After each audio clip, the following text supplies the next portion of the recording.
just saw a bald fucking eagle swooping down over my car. So I think that this is going to be a good weekend, fam. Preparing to eat my words in like 3, 2, 1, but like, I don't know.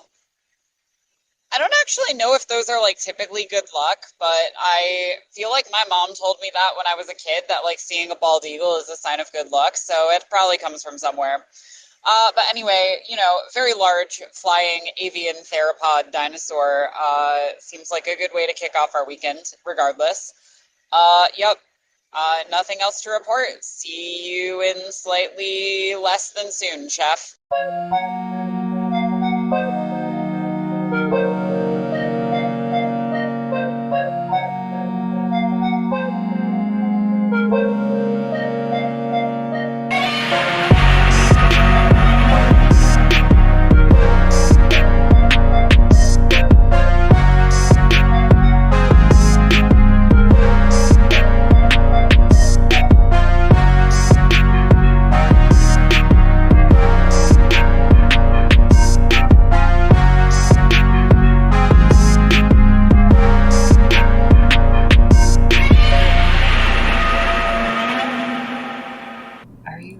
Get into it. Sure, I'm ready to get into it.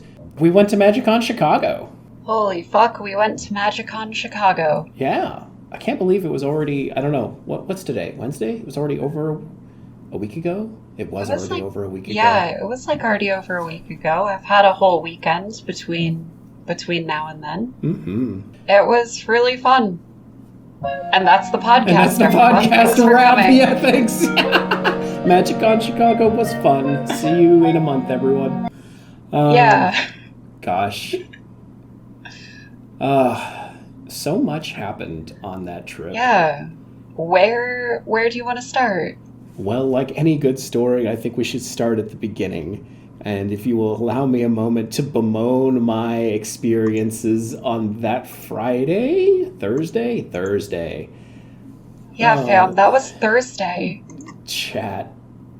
I woke up on Wednesday. No, well, hold on. We got to go back. On Wednesday evening, my friend came to my house at like 10 o'clock in the evening to drive me to her house where I stayed the night so that I could get to the bus station really easily because she lived like a 10-minute drive from that bus station so that I could get on my bus at 6 o'clock in the morning and get to Chicago by around noon.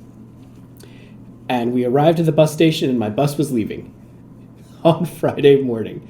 So that was rough. I missed that bus. Tried to reschedule for a bus an hour later. Didn't realize until 15 minutes till the bus was supposed to leave that the bus that they had rescheduled me for was at a different bus station 10-minute drive away. And me just being there in city with 50 to 70 pounds worth of stuff. I was not going to lug it through the snow-covered streets to get there.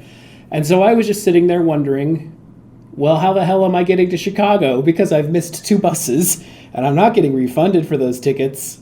And that was the point where I was like, do you just want me to come drive and, like, pick you up and we can just road trip? It's not that far out of my way. Mm-hmm. Thinking, oh, wow, this is going to be great. I'm going to take a little detour. I'm going to pick up Lyght.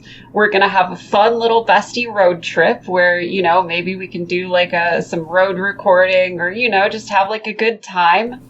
I can show them my unhinged music taste. What could possibly go wrong? There's nothing. Nothing that could possibly go wrong. I'm going to do this nice thing for a friend. We're both going to get to Chicago at like, I don't know, like midnight or so, and we're gonna have a good fun con. That was the plan. And only one part of that was true, which is that we did have a good fun con when we finally got there, but I'm getting ahead of myself. Continue. Yeah, so I spent the day with my friend. I hung out at their place of work, and then I went and had dinner with them, and then Medusa came to their apartment, and different friend than the one that brought me to the bus station. Different friend picked me up from the bus station.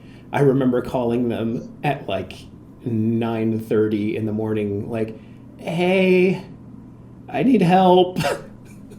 And they rushed off to get me. It was a solid day, and then at like, I don't know, 8, 9, somewhere around there, Medusa pulled up to get me. I hopped in the car, and we sped off towards Chicago. And nothing was going to stop us. Nothing was going to stop us except for a giant fucking pothole that we hit 20 minutes outside of the city, and the rim on the tire bent and the tire melted. Yeah, I wouldn't use melted. I would say more like shredded. To be honest. Shredded is a better word. I still have it in the back of my car, and it definitely looks shredded. Yeah. So we limped off the side of the road and waited about an hour and a half for roadside assistance to come help us put the spare on the car. And then we limped back 20 minutes to the city where we had been, to the only place open at midnight for miles around at midnight that would do tire repairs. And the place had great reviews, but when I tell you that this is the kind of place that you get your organs stolen, that's the vibe. You know what the vibe honestly was? The vibe at that place with like the weather and the garage and the dog, it was the Arctic Research Station from The Thing, but tire themed. But tire themed, yes. Yeah.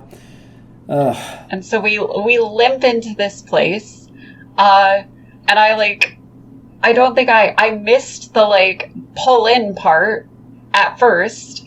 So like we had to even just like go around the block. So like we're really limping at this point. And this guy came out, and he was amazing, and he was like, yeah, just pull it. And he was like, well, first he was like,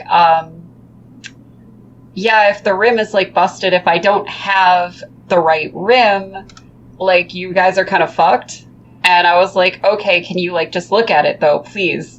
And he was like, sure. And he looked at it and was like, oh, it's like a steel rim. Yeah, I can just knock this back into shape for you. It's fine. Like, it's no big deal. $100. And then he took, like, 10 minutes of whacking on it with a hammer to get it back into the right shape, threw it back on the car with a new tire, and we were off.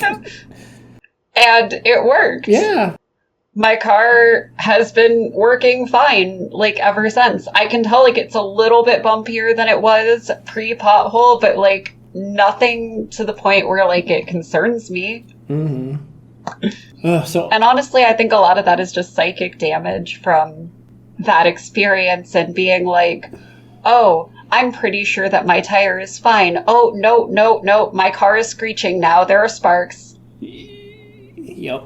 So... lots of learning, lots of hiccups.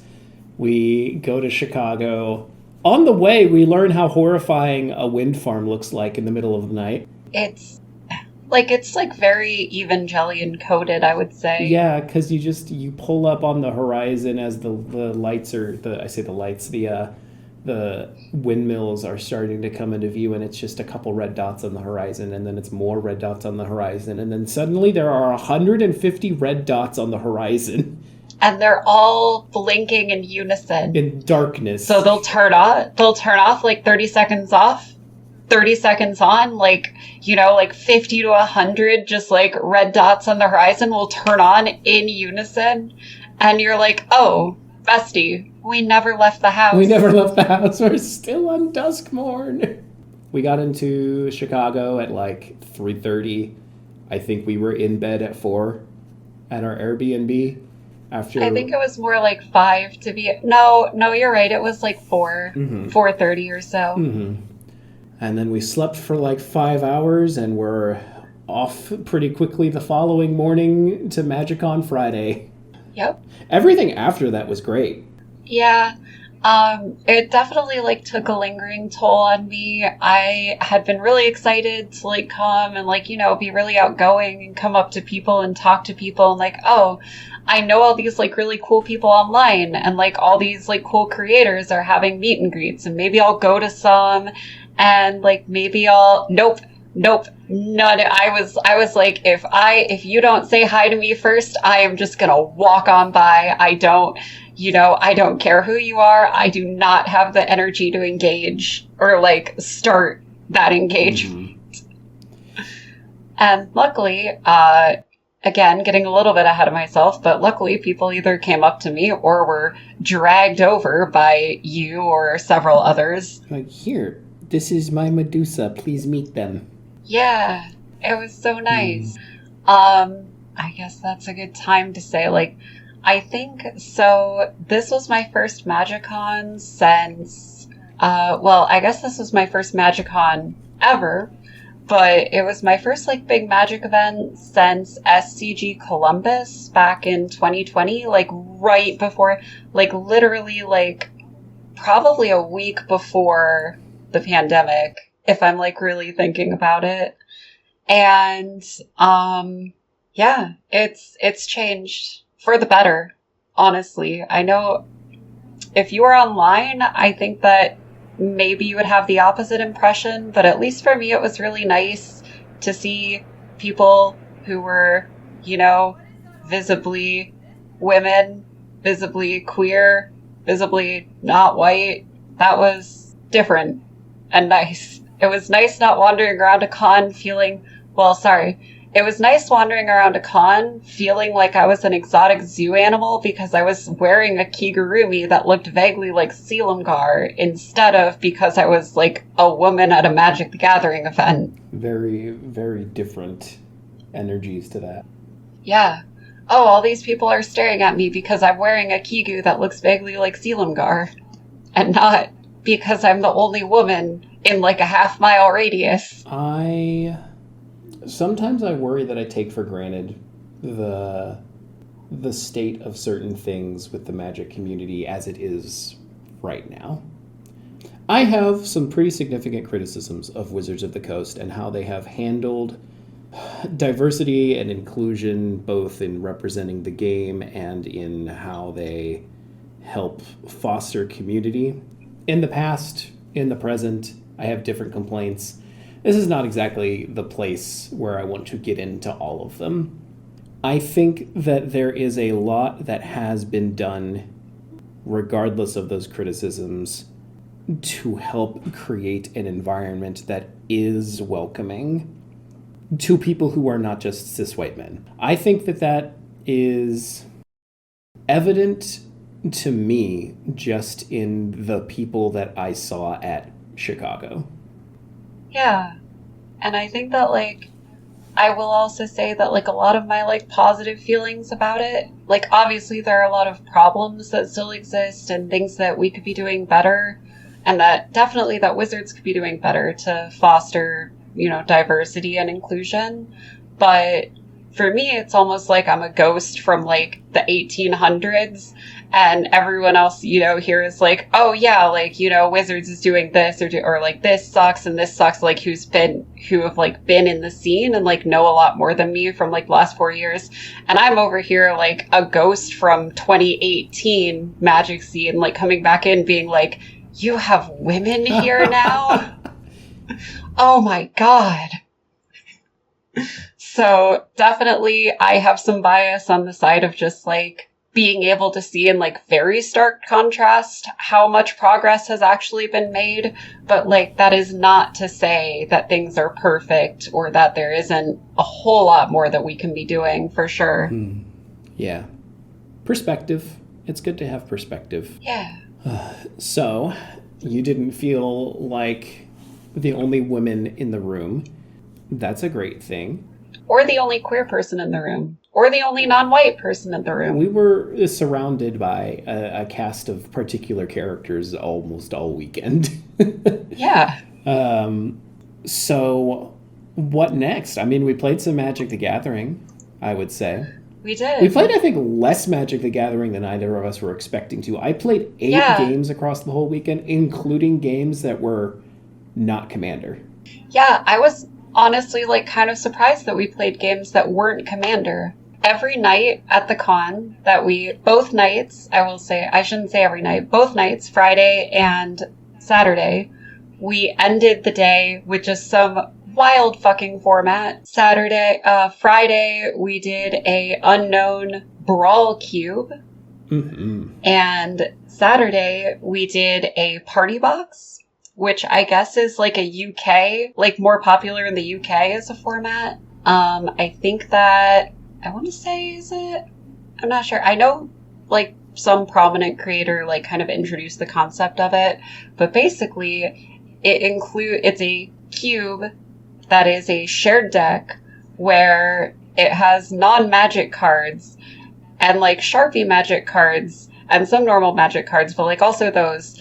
And you just have to kind of interpret everything as close to magic rules as you can. So like there were Yu-Gi-Oh monsters in there. Like I ended the game for everyone by sacrificing like an 1100 attack Yu-Gi-Oh monster to make us collectively draw 1100 cards, decking every person out in sequence. And so we got to the last person. We were like, yes, you're the winner. It was so fun. As far as Commander games went, I would say that every Commander game that we played, and I don't think we necessarily need to get into like, maybe we can talk about a few highlights from each, but I don't think we have to get into like super specifics about our Commander games. But I will say every single Commander game that we played had like its own feel to it. It was really fun to like sit down and play Commander with both people that, you know, we might have only have played on Spell Table before, or, you know, just known from online and hadn't played with yet. Or even just new people who just like approached us and were like, you want a game? And I would say every game felt fairly balanced. Every game felt fun and engaging. Every game felt like it had like its own narrative. Like it wasn't just the same kind of, you know, oh, it's one person's going to be a threat and then everyone's going to waste their resources taking out that person. And then the person who spent the fewest resources is going to win. Like every game kind of had its own landscape and its own shape to it, which was really cool to see. Mm-hmm. And yeah. We engaged in conversation with pregame conversations by using the brackets as a starting point, and yeah. I think it was surprisingly effective in what we both found. Again, we only played so many games of Commander, and so it only came up so many times, and half those games were with people we already knew and trusted, so like we didn't need to use brackets. But the 2 or 3 times that we did, that it was part of the conversation, I feel like it was helpful. It was super helpful, and I feel like both of us were very critical of brackets on the first run around, and I still have a lot of my own criticisms with like areas that I think it could be improved on, or just like the way that they're communicated. I still think that the graphic kind of gives people the wrong idea of what they actually are. It's a lot more flexible than just how that graphic goes. Like you can have a deck that is technically a 2 by like that graphic, or like Moxfield would like date it as a 2, but like in actuality it's a 4. I would say like the main like good use of the bracket system is that it seemed to give everyone a really good idea of what the general vibe was for the game. So like when we, you know, if I brought out a deck and was like, yeah, this is like a soft 4, like people weren't playing 1s and getting curb stomped. Mm-hmm. Or like, you know, people were like, oh yeah, I'll play my fun deck. Like people brought decks that were, you know, could reasonably compete.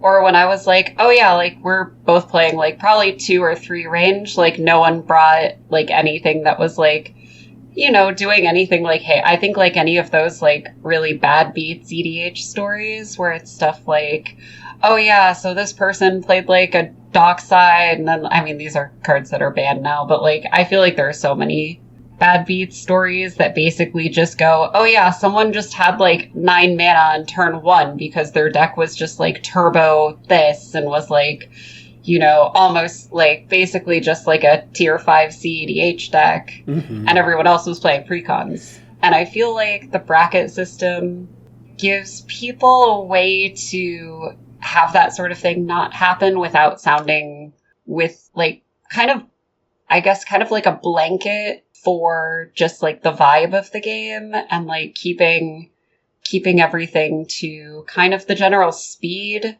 that you want the game to be. Mm-hmm. Yeah, I definitely agree with that. Something that came to mind regarding like there was a good starting point of being able to use brackets as kind of a soft conversation starter to establish intent on what we wanted the games to be. Something I've noticed in the past, but really just kind of was front and center for me in this con with the pickup games that we had with strangers, was how friendly and chill a lot of people are at Magic Cons, as far as untrusted players getting pickup games for Commander. The average experience per person at a Magic Con is better for me compared to, say, going to a local game store or to saying at MTG Roll in a Discord server, like looking for game. Yeah. Like, we played against a super chill Miriam player, and, you know, Miriam has a reputation. We both kind of thought, oh, well, this is going to be a game where Miriam wins on turn 6. And it didn't turn into that. And he was a super friendly player, very understanding wherein his threats were reasonably answered, and the game ended up going pretty long. And then there was another game that we played with two different strangers, where after I watched, so they were two friends that knew each other, and it seemed that their energy was very mutually antagonistic towards one another.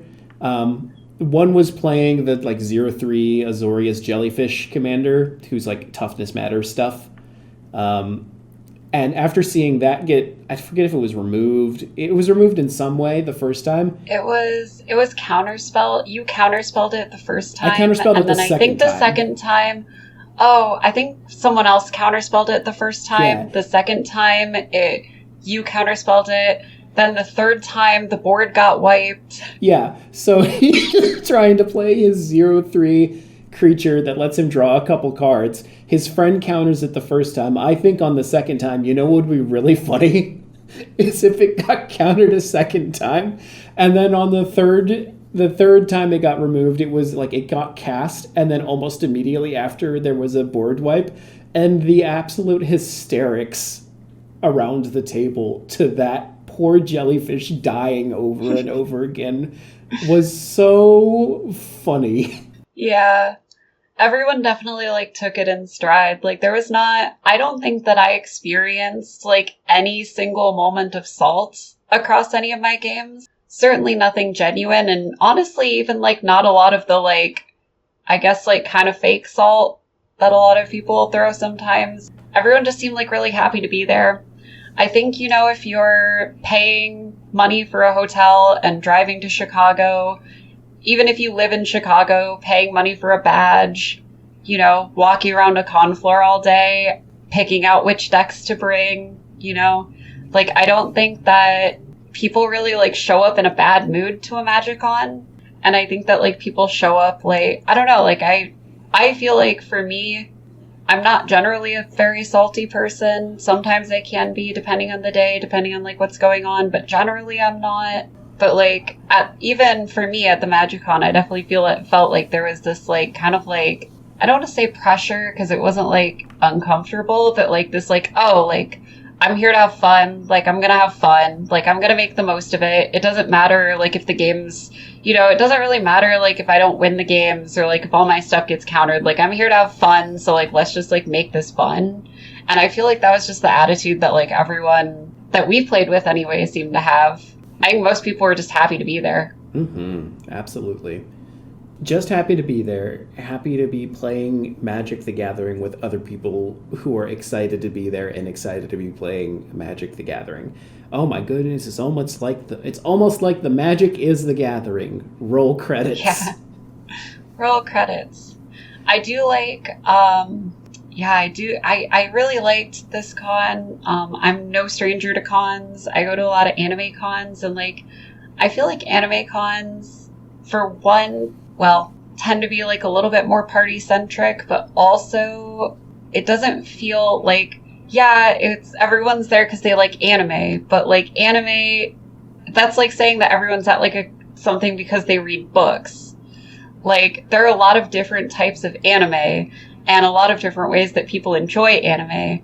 And there are a lot of different Magic formats, and maybe some people just collect and whatnot, but Magic the Gathering is like a singular thing, and everyone is there for Magic the Gathering, even if you're, you know, cosplaying Magic the Gathering instead of like playing it, or if you're just there to like look at the art or what, or like collect. Like, everyone is there because they're excited about Magic the Gathering. So it created, definitely, I would say, like a lot more of like a vibe of like mutual excitement and like camaraderie than like even like even like a lot of the cons that I've been to in the past, where like we might like be at the same con, but that doesn't necessarily mean that like our interests align as much. Mm-hmm. So on the thought line of, you know, people having some kind of shared excitement over something, I think I want to, maybe we move on to talking about the preview panel soon, but checking notes, I don't want to move on from our first section without giving a little acknowledgement to Birds of Paradise, because we have this on the write-up. Do you have anything that, I think you're the one who put it on here in the first place. Do you have anything you want to throw out there? A lot, but I'll keep it shortish. Actually, I feel like it would be more appropriate if you gave kind of the like, what is Birds of Paradise? That makes sense. Because you can probably sum it up more than I can. Yeah. And then I have like a personal experience to share with that. So we talked a little bit earlier about Wizards of the Coast and what they do or don't do to foster community and diversity. And we can also talk about what the community itself is doing to help enable those things.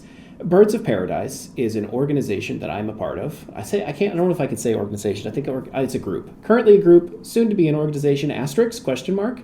I'm not responsible for making those choices. A collective? It's a collective of gender diverse Magic the Gathering adjacent people who want to make Magic the Gathering spaces, both publicly and online, more inviting and safer for queer people, for people of diverse genders. If I can, I would say maybe a way to say it is that it prioritizes being a inclusive place for all, with a emphasis on equity for people who, like, with special care towards people who maybe aren't included as much. That's a good way to say it.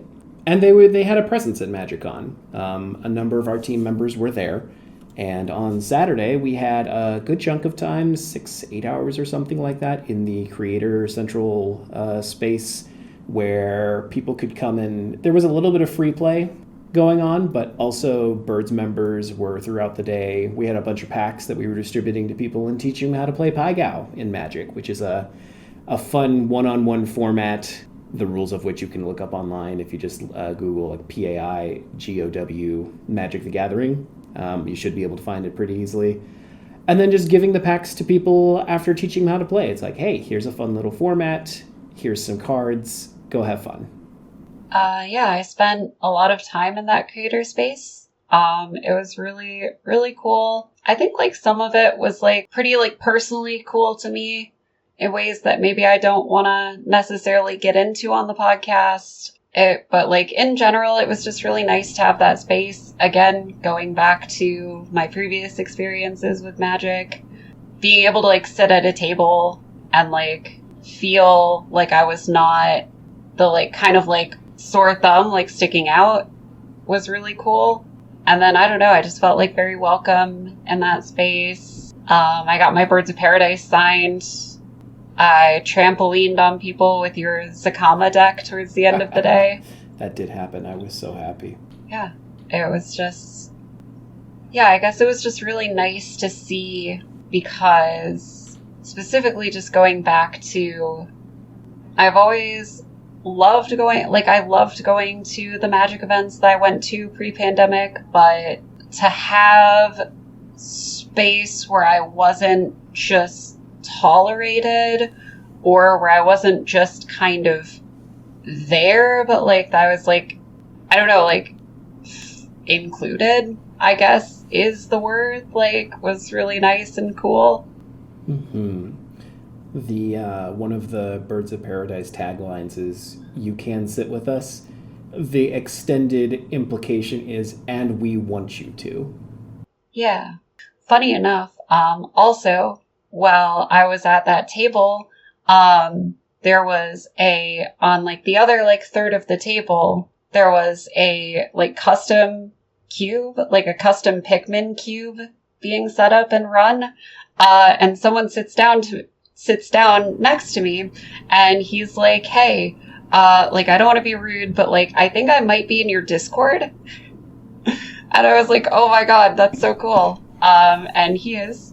So if you're listening to this, hey, Will. Oh, and, right, yeah, Will, because Will was one of the two people that we played with later yes. at LobbyCon. Okay, I forgot that was the same person. Yep. And we have a cool selfie that we got together that I posted on Blue Sky. That is, we both have dinosaur tattoos on our arms. Dinosaur skulls.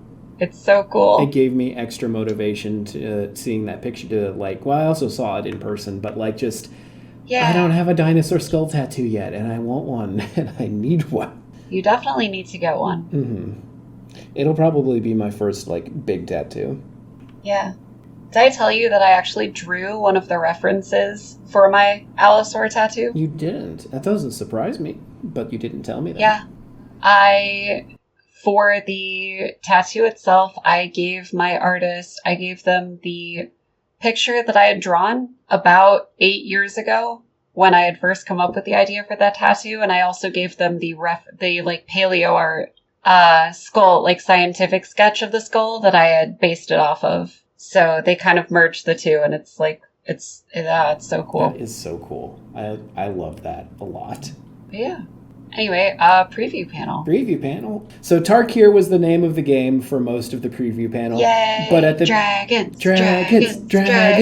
But at the beginning of the preview panel, there was one of my favorite moments of the weekend where they replayed the Final Fantasy Here's the Early Look teaser with all the stuff that they had shown off so far, including the pre-con commander decks. And it was so funny to watch the crowd's reaction because what's her name? Tara went up on screen. Silence. Everyone's like, we've seen this shit before. We're over it. Cloud went up on screen. Why are you showing this again? A little bit of murmuring. Scattered clapping. Titus was up on screen. Silence. Nothing. Ishtola up on screen. Everybody fucking popped off. Let's go. That's our cat girl. Yeah. Everyone was so excited to see Ishtola.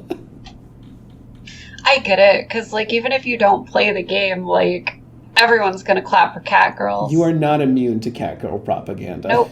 I'm certainly not. I'm not immune to cat girl propaganda. I built an Ishtola deck within 48 hours of the card being revealed, and it's become one of my favorite decks.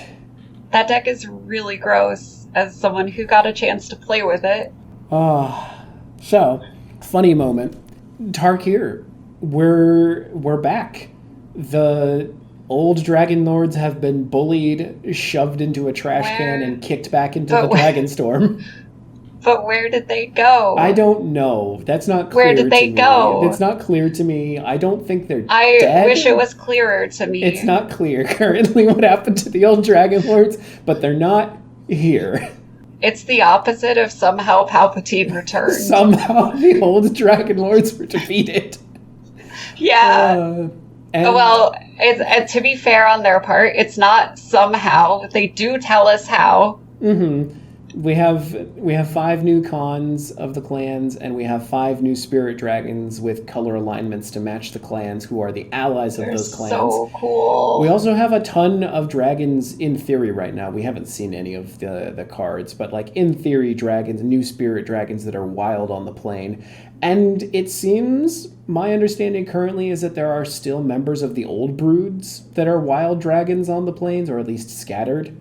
Yeah, there are still members of the old broods. Some of them have allied with the clans, and others I think are still kind of terrorizing. I think this is not part of the preview panel, but later on, when the first or second story for Tarkir came out this week, they made mention to Jeskai dragons or 2 Oshutai dragons that would attack the Jeskai. So they're definitely still around. And I know for a fact that they did also say that, like, some of the Dramoka dragons straight up just joined Abzan. That makes enough sense. Yeah, because Abzan, they, like, adopt their, like, foster their, like, the young of their enemies. Although I guess the dragons on Tarkir, like, pop out fully formed, so I don't know. Yeah, it's a little... I don't know. What do you consider... The life cycle of dragons on Tarkir is odd. Yeah, it's very odd. You get vomited up by a storm, and then if you get old enough, you get a new super type or subtype. Yeah, subtype. You get a new subtype, and which doesn't really do anything. And you get your mana cost increased a little bit. And some people find you disappointing. I love especially that when you're red and especially when you're Kolagon and you're not very playable in Commander. Nah, poor Kolagon. Actually, that Kolagon just says fuck persistent petitioners and Shadowborn Apostle in particular. It does. It says your team has haste, and also fuck your 10 of not 10 of, my god. Fuck your cards that say you can play any number of these in your deck. Yeah. And you know what? Maybe it's okay to pick on the gimmick players every once in a while because it's funny. I will say that the other creatures you control have haste on that card, I think is very relevant. But yeah, generally, like, not the most exciting commander. But dragons that are exciting, we did get to see a number of actual cards over the weekend. And then we also got to see a lot of art. And oh my god, the dragons are so pretty. They are gorgeous. I think we're both a little obsessed with Teval. I think you are more obsessed than I am. That is my husband. So the art for Teval comes on the screen for they showed off the pre-con Teval because we're getting one main set cycle and then one cycle in the precons for both and they showed off the Sultai dragon Teval, and I'm like audibly gasp, and I'm just like I don't care what that card does, foil, extended, full art, I'm buying a copy. It's getting sleeved into a commander deck. Like, it's my new commander. That's my husband now. I have had him for all of 5 seconds, and if anything ever happened to him, I would kill everyone in the room and then myself. It is, without exaggeration, the most gorgeous art of a dragon that I have seen, period, on anything. I don't remember who the artist is, what their name is. You knocked it out of the park. Teval is gorgeous.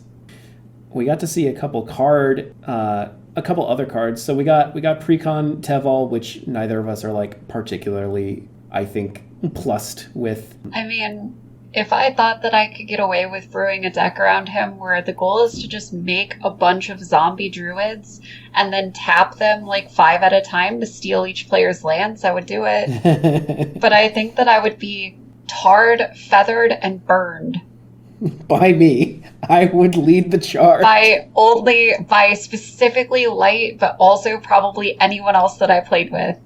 I don't know. Maybe don't steal everyone's lands with Teval. That's my only thought. Do it once because it would be really funny, and then take the card out of your deck after doing it. Make it an achievement. It's not mass land destruction. I'm going to use those lands. It's definitely mass land disruption, though. Or denial. Yeah, the word denial is what they use. But I'm not being denied anything. I'm going to tap them. Besides that, I don't have much interest in that card, so I won't be building it.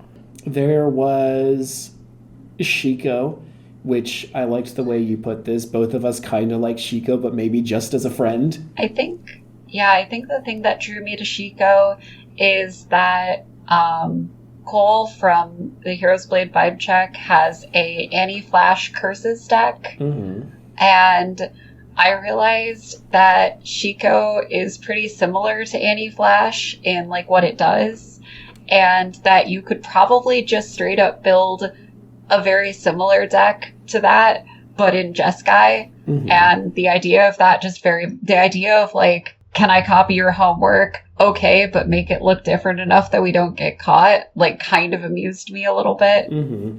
When you said anointed procession with Jeskai curses in Shiko, my eyes went doing a little bit. It's pretty cool, yeah. I think that you could definitely do that. I think it'd be very mean, but, like, curses are also great with Sun Titan. It really just depends on, like, what good curses there are under 3, like, around 3 mana value in Jeskai, and I think there are quite a few. I would have to look, but yeah. I don't really plan on fleshing that deck out, but, like, it's something that definitely held space in my brain for a while. Mm-hmm.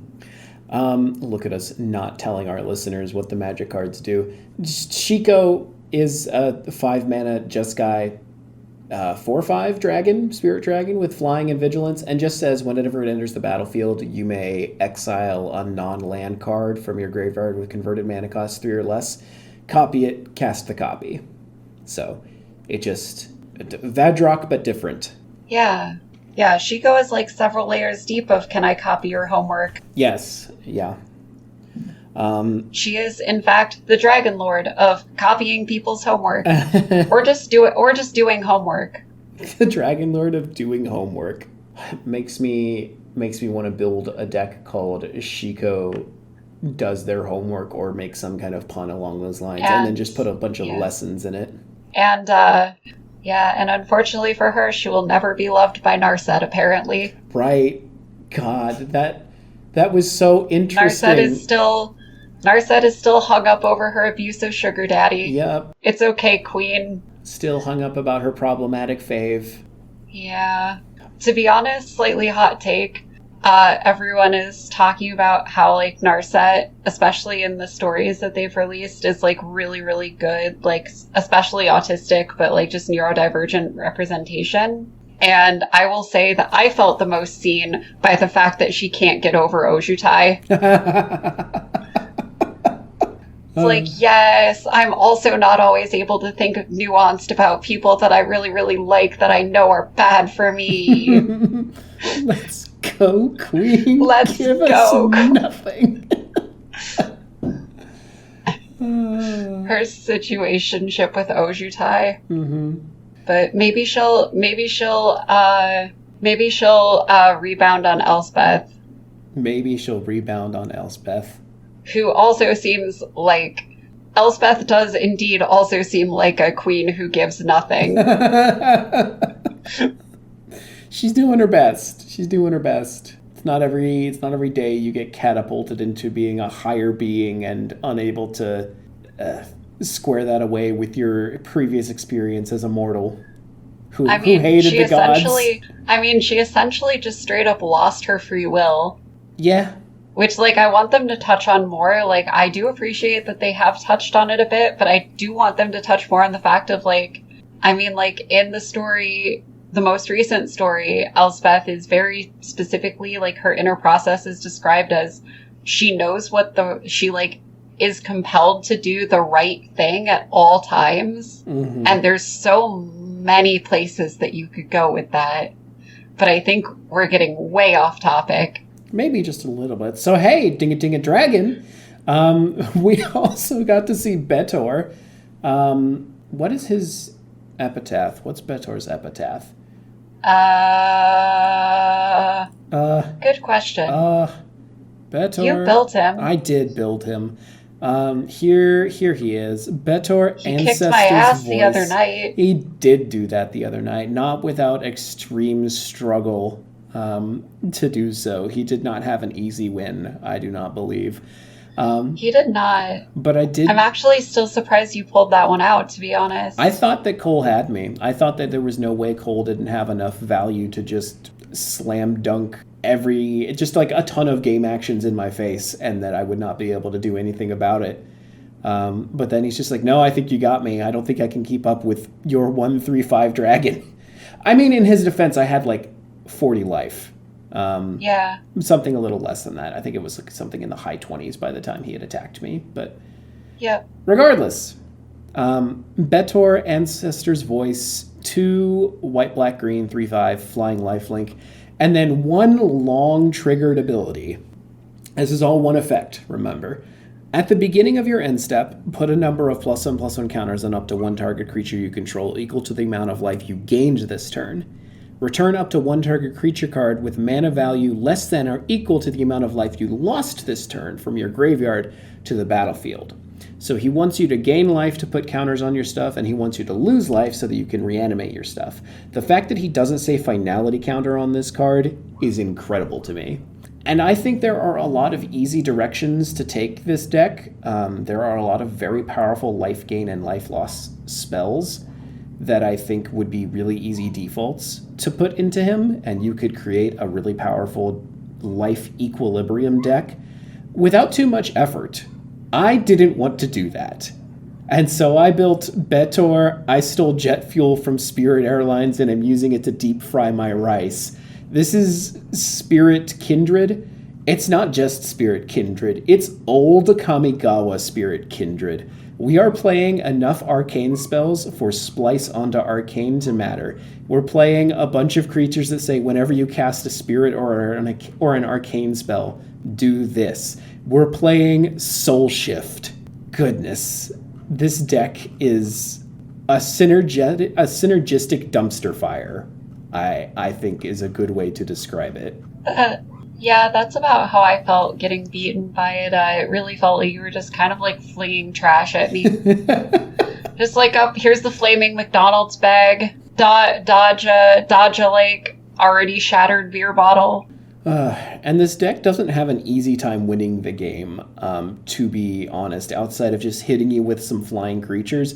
Because the way that it, like the most powerful things that this deck does, the most powerful single thing that this deck can do is reuse Kokusho, the Evening Star, 6 mana black dragon flying 5/5. When it dies, each opponent loses 5 life. You gain life equal to the life lost this way. So just looping that 5 life drain several times in a row is like the cleanest way to win. But then this deck also has a bunch of just really mean cards in it. Like Kyoki, Sanity's Eclipse. Whenever you cast a spirit or arcane spell, target opponent removes a card from their hand from the game. Or Infernal Kirin, whenever you play a spirit or arcane spell, target player reveals their hand and discards all cards with that spell's converted mana cost. Or He Who Hungers, who says sacrifice a spirit, target opponent reveals their hand and you get to choose a card and they discard that card. Yosei is the one that the spirit dragon that taps all your stuff down for an opponent and then they don't untap on their untap step. There's just so many bad cards next to cards that are unnecessarily mean. I think it like all tends to balance out. Mm-hmm. It all tends to like coalesce into being just like mid. Yeah, mid. But I like this deck so much. I don't know how long I'm going to keep this love for it, but at the moment I'm definitely still in the honeymoon phase that I love. I love my dumpster fire. I love my goofy spirit deck. Yeah. It was definitely very cool to see. I really liked playing against it. So other stuff that happened in the preview panel. We got to see a bunch of art from Edge of Eternity. Yeah. A lot of edging happened. There was a lot of edging. Oh, wait.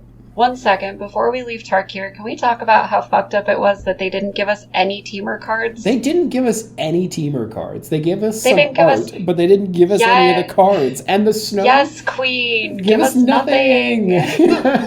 We got the twink with the grabbable hips. Oh my god, the hips that are being grabbed by, like... zombie arms. Mm-hmm. Zombie hand. Yeah, he has grab here handholds.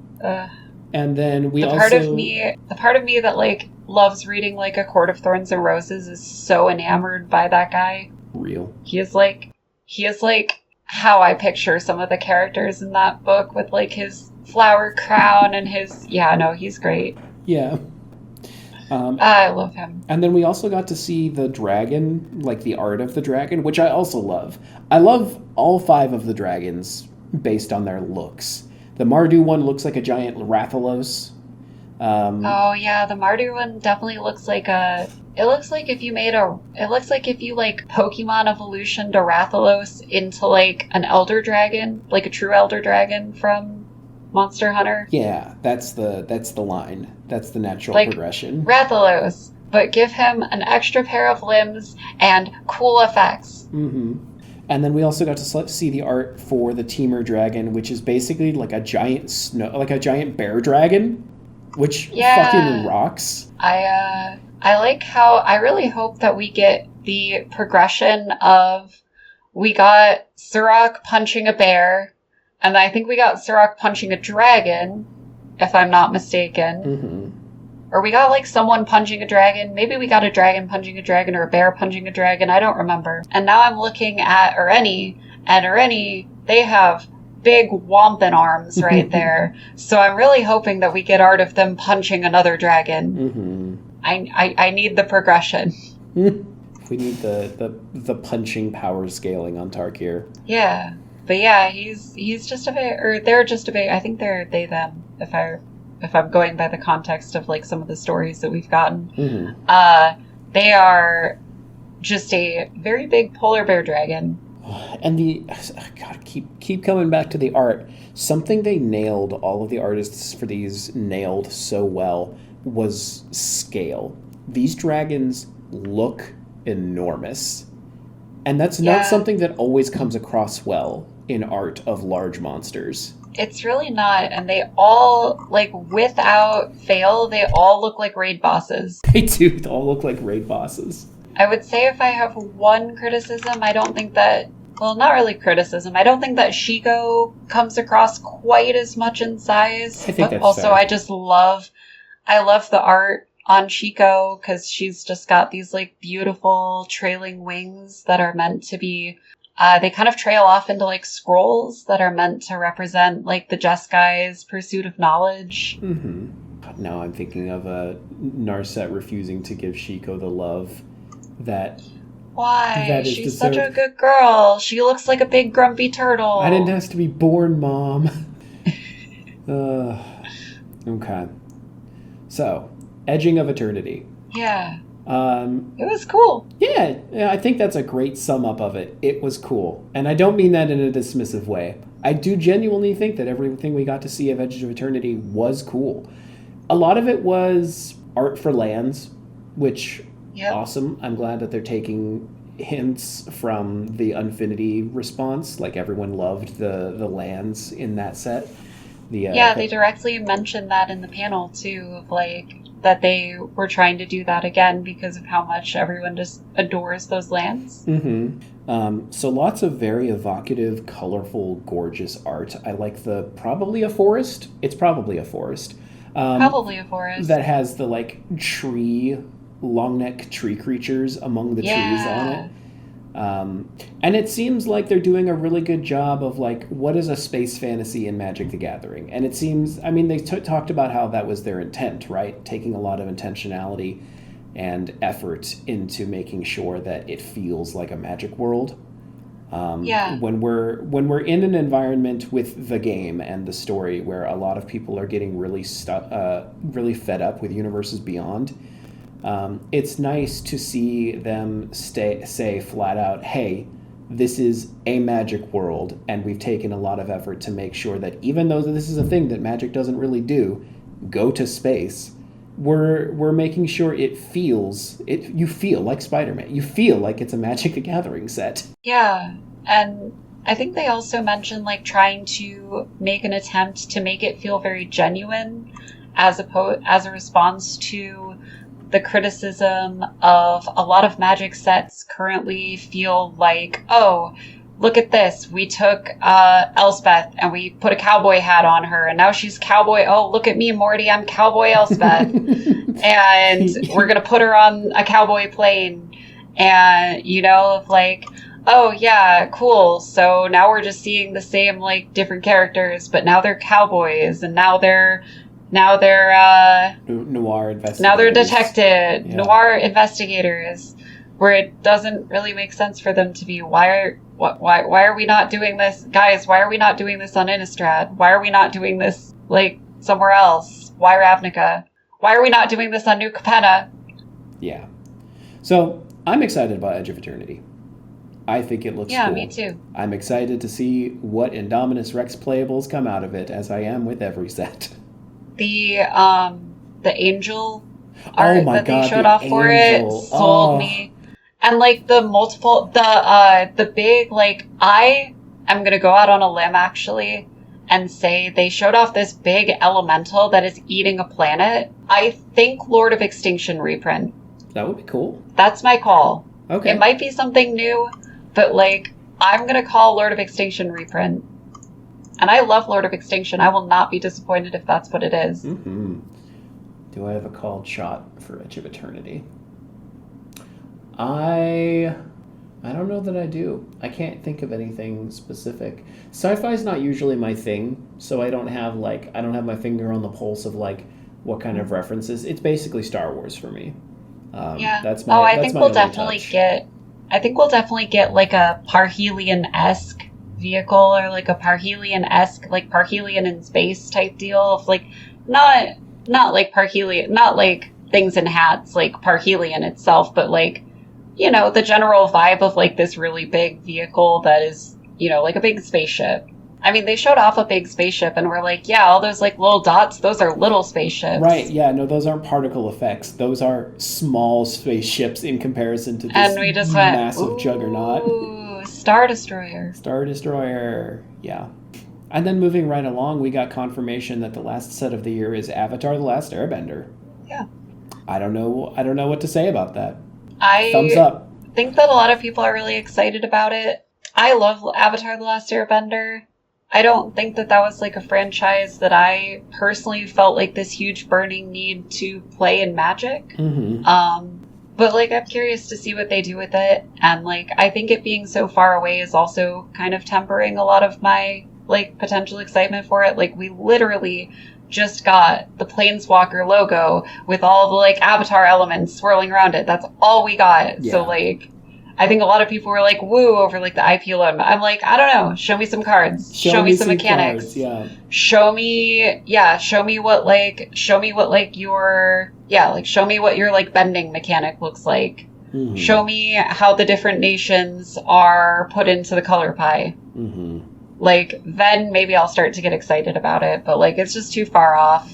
Yeah. It's too far off, and like all my excitement, the amount of excitement that I have, because I only have a finite amount of excitement held within my body, like 90% of that excitement is going towards Tarkir, and like the other like 8.5% of that excitement is going towards Edge of Eternities. And so maybe like, you know, maybe there's like another 1.5% of excitement that can go towards, oh, we put the Planeswalker, we had all the elements, you know, the like Avatar state elements swirling around the Planeswalker symbol. Like, cool. Yeah, I definitely, between the last time that we talked about it, which was like shortly after the con, and now, before I read the notes page to be reminded that, oh, by the way, Avatar: The Last Airbender was a thing, I had completely forgotten about it. Yep. That's the amount of space it's occupying in my brain. Yep. I will cross that bridge when we start seeing spoilers for it, which I guess at the rate that they've been doing spoilers could be like sometime next month. Yeah. Could be tomorrow. Yeah. Tomorrow, get the first cards of Avatar: The Last Airbender. What is the release schedule? Cut to that picture of cut to that like one meme picture of Ben Affleck smoking a cigarette outside of his apartment. Yeah, that. I'm so tired. I'm so tired. Please no more. Yeah.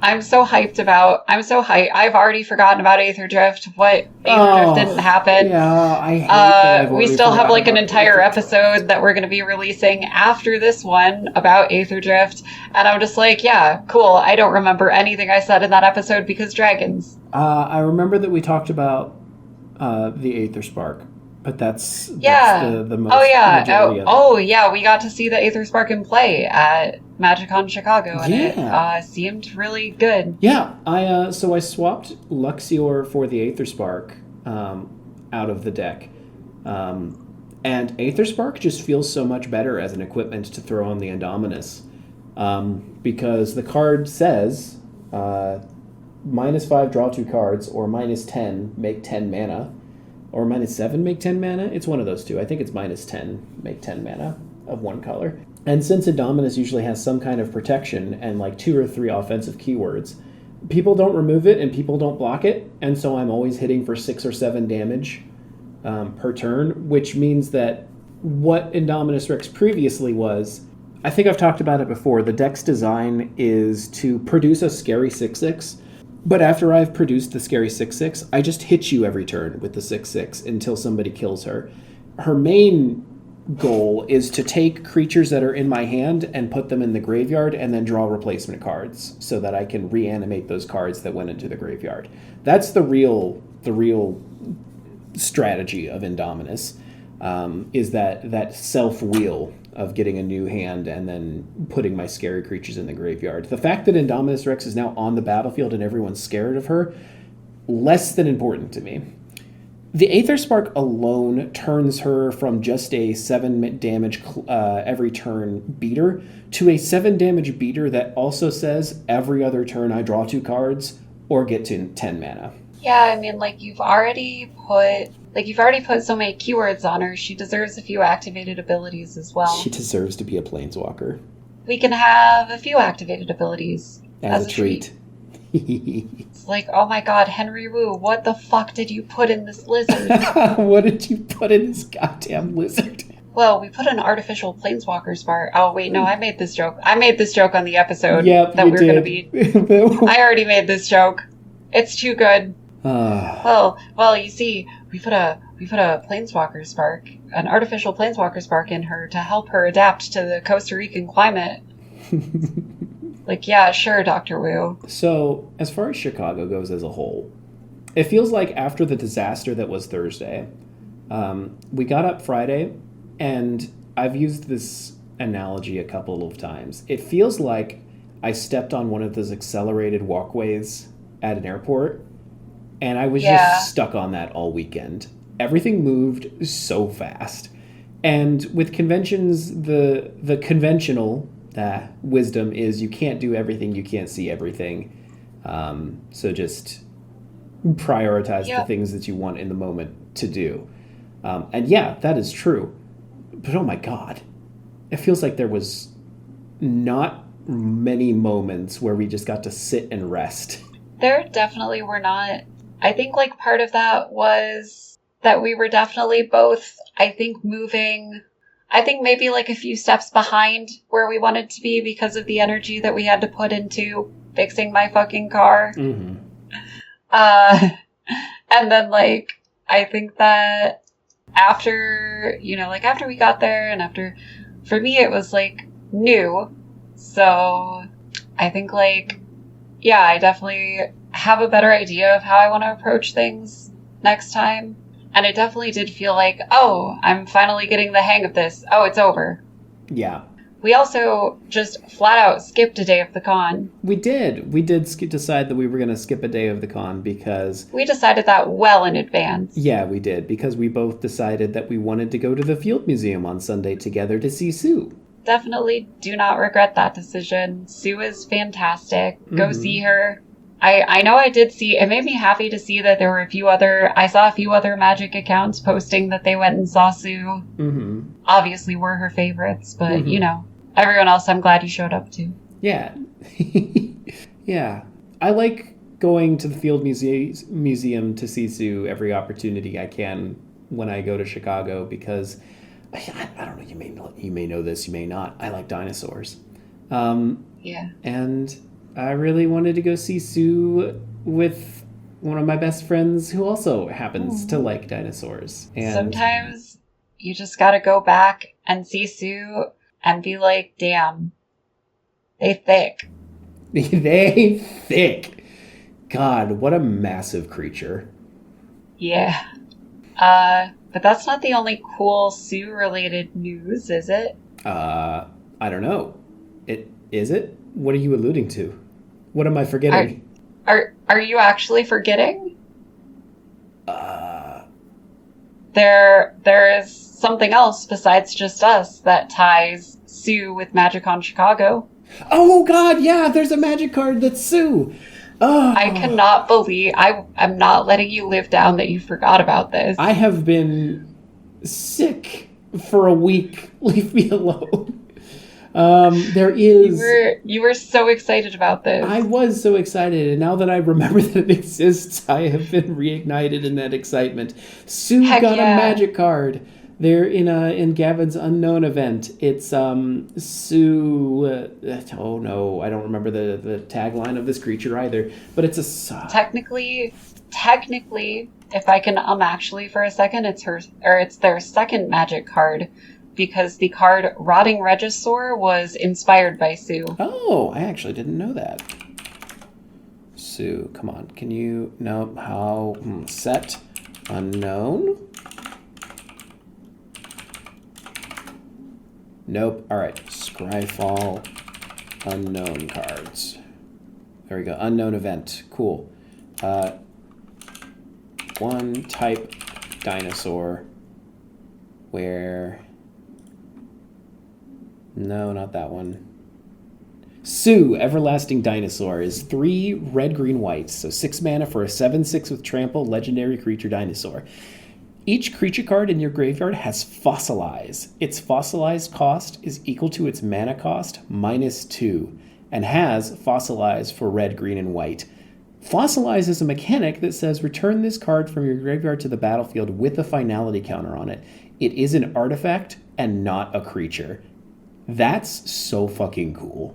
Yeah, seeing a Naya commander that cares about graveyard and artifacts is really cool, I think. Mm-hmm. I don't know if we've got that outside of maybe there's one that cares about equipment or just historic I think there's one from Assassin's Creed that just cares about historic. I think that's true. But yeah, this one feels like a proper graveyard artifact commander. Yeah, it feels like... And we both love graveyards and artifacts. We do. It feels like Merkle, except artifact tinted. Yeah, I would say that's a good description. So I'll probably be looking at Merkle as an inspiration point, but I don't need another Naya Dinosaurs deck, but I'm probably going to have another Naya Dinosaurs deck. This is the 3rd week in a row that you've shown a Naya Dinosaurs deck to the class. And you'll hear it again. Gosh, yeah. What's that going to be for me? Is that going to be 3 Kindred Dinosaur decks? And then 6 total that have dinosaurs as commander? Amazing. A horse girl, but for dinosaurs. A horse girl, but for dinosaurs. That's me!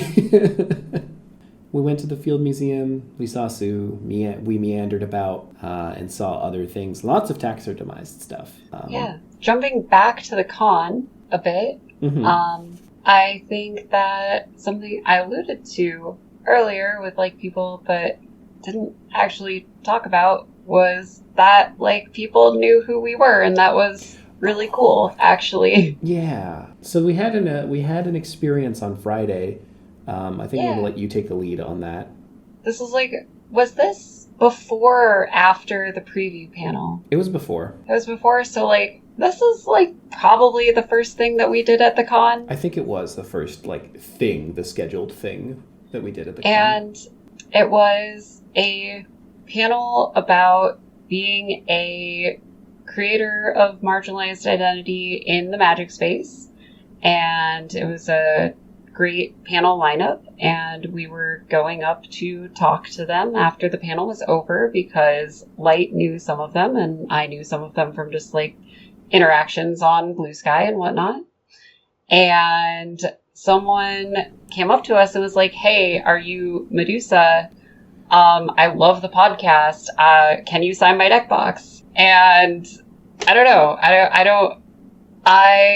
That was the first time for me that I've been recognized as Medusa, the idea or the, I don't know, podcaster, personality rather than just the person. And I, as a creator. And yeah, it was really special because, everyone has different goals. I think, every creator has different goals. Everyone who plays Magic has different goals and different ideas of like what success looks like to them, which was something the panel talked about. And like for me, I don't need to have like a huge following. I don't need or even necessarily want to like monetize anything or, make a bunch of money. I don't need to win every game. I don't need to be like the best player in the world. But I really just like knowing, like, I really just like the community. And I mean, I just find Magic fun.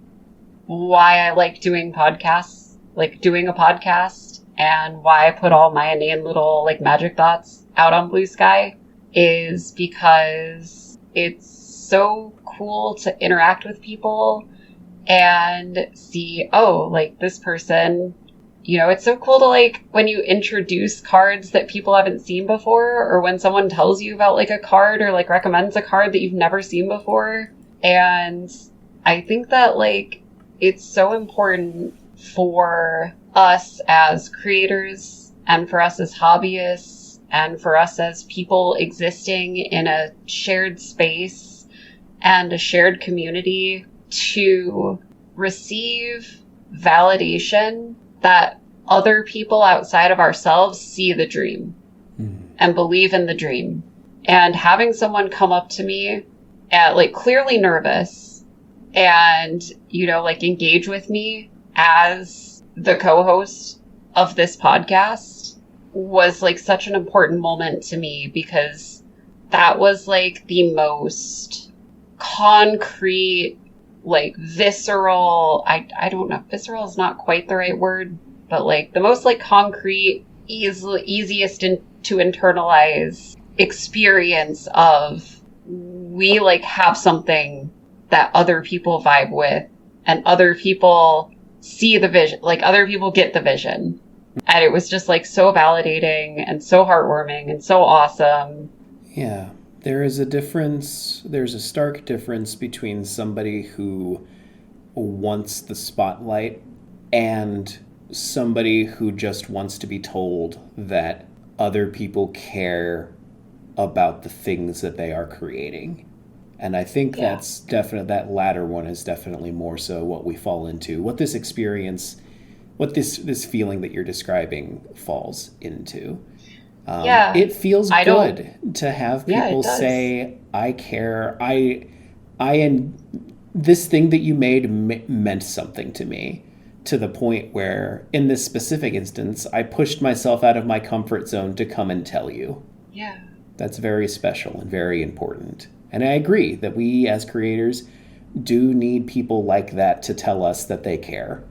Because otherwise it's just you and me in our respective offices yapping. And I have a wonderful time. I have a wonderful time yapping with you into the void. But it feels nice to know that the void is listening. Yeah. I mean, I think you said it, like, not everyone wants the spotlight. But I think that everyone to some extent at least wants to be in the room. Mm-hmm. And like, that's really, and if we're tying it all together and talking about like, how much things have changed and, moving forward and trying to foster that like diversity and an inclusive environment, like making sure that everyone is in the room. No one's like having to listen from outside the door. Yeah, I like that a lot. And and also she did give me permission, so I do want to give her like a little shout out. Mm-hmm. I'm going to look up because I want to be able to spell out. Oh, yeah. The Blue Sky here, because it is, I think she described it as harvest, but in Leet speak. Yeah, we love a good clear disrespect for vowels. So if you, and I know that she has started to like show up on streams as well, and like maybe dip some toes into doing like some guesting on like Spell Table and stuff. So shout out. It is HRVST-M00N on Blue Sky. So Harvest Moon, but in the leadest of speaks. Mm-hmm. And we also got to play a Commander game with them. Yeah, we did.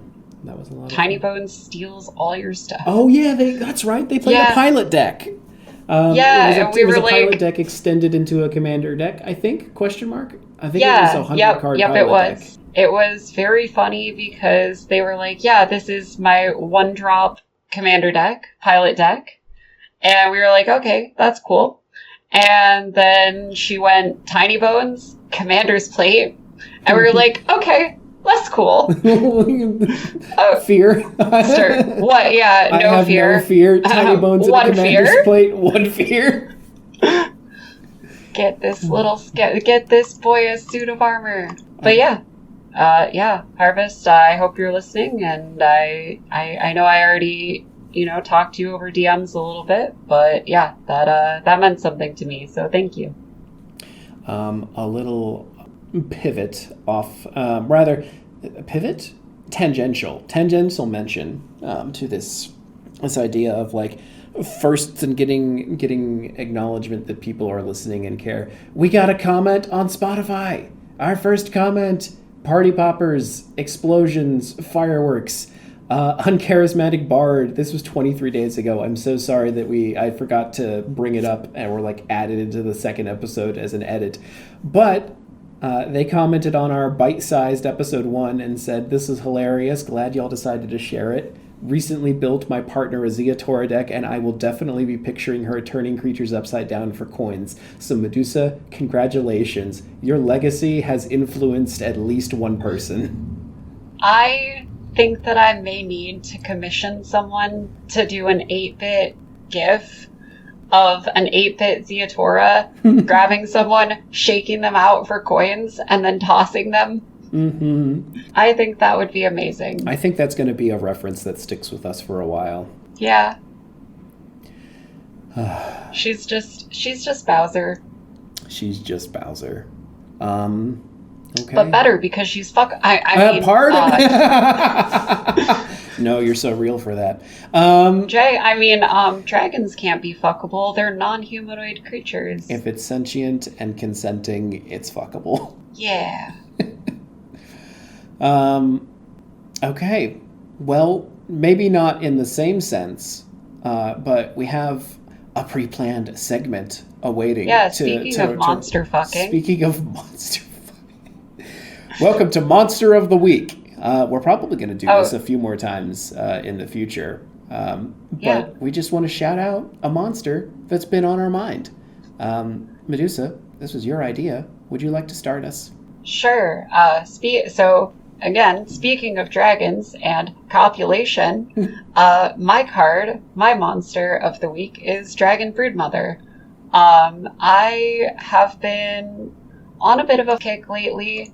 If you follow me on Blue Sky and follow my Keeper Cut daily card postings, you'll notice that I did a whole themed week that was like Verdant Force type cards. That was capped off by Coma because, of course, the forciest of forces. And this was one of them. And yeah, she is really cool. She has a pretty steep color requirement. Probably you should be running her in Gruul and not outside of that. But if your mana base is really good, maybe you can get away with it because she's 2 and then red, red, green, green for a 4/4 flyer. And at the beginning of each upkeep, create a 1/1 dragon creature token that has flying and Devour 3. Or is it Devour 2? I think it's Devour 2. The tokens have Devour 2, yeah. And so I like the flavor of this because the dragons eat each other to get bigger. They can eat other things too, but like if you only have her on the board, you can choose between having a 1/1 every upkeep or having a 3/3 every other upkeep. Mm-hmm. Yeah, I really like this one. I want to find a deck to slaughter in sometime in the near future. It sounded like you said I want a deck where I can slaughter in sometime in the future. And I think that a well-placed Dragon Broodmother can accomplish that, so no notes. Oh, definitely. That's my card. What's yours? My card is Infernal Kieran, who I mentioned earlier, who is my bastard son. I love him so much. Definitely not in the... hot take? Scalding? Infernal Kieran? Would not. Too much like just a horse. Too close to being just a horse. And when you make a horse scary, That doesn't compel me more to want to say wood. So wood not on the Infernal Kieran. However, he is my favorite bastard in my lineup of bastard sons in my He is a Betor scrunkly deck. guy. He's a scrunkly guy, and he says... And actually, looking at him and Celestial Kieran, I am, as we speak, composing... What did we land on calling Blue Sky posts? I'm not saying skeets. I'm just not. It's bad. I hate it. It's posts. We say posts. I am composing a Blue Sky post that is just the pictures of Infernal and Celestial Kieran with the text, "Every person has the same 2 cats." Yeah, that's pretty good. I like that. Infernal Kieran's a mean card, and I have had fun playing a handful of very mean cards that all... I say mean, 9 out of 10 of them all just say, I'm going to force you to discard cards over and over again. There are going to be certain tables where this elicits some very strong emotions from people, but that's okay because we're smoking mids in that deck pretty hardcore, so they can deal with it. Yeah, I think I wouldn't even say like you're necessarily smoking mids. You've got like you've mixed in like some rosemary, maybe some green tea in there a little bit. Mm-hmm.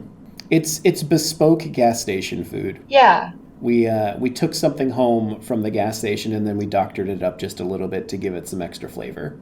We put some gold flakes on there. You know, the usual. Mm-hmm. Well, that feels about like a podcast. What do you think? That does feel like a podcast. In recap, Chicago was amazing in a lot of ways. And also, they're making an Avatar: The Last Airbender set, I guess. And if you take away nothing else from this podcast, then you should take away that Taval is my husband, and if any of you so much as look at him the wrong way, I will be in your walls. You never left the house. I never do leave the house. Well, specifically Valgaboth, who is also my fluffy moth husband. Fluffy moth husband. I don't know that I have too much else to add. Maybe I'll talk more about my Y'shtola deck on the next episode. I love that deck a whole lot, and I need to yap about it properly. But until then, I'm Indominus Lux on the internet in the places that matter, and some of them that don't. Follow me on Moxfield. Medusa, who are you? Where can they find you? I am the lovely Medusa on pretty much just Moxfield and Blue Sky at the moment. Okay. Well, get out of my house. It's our house, comrade.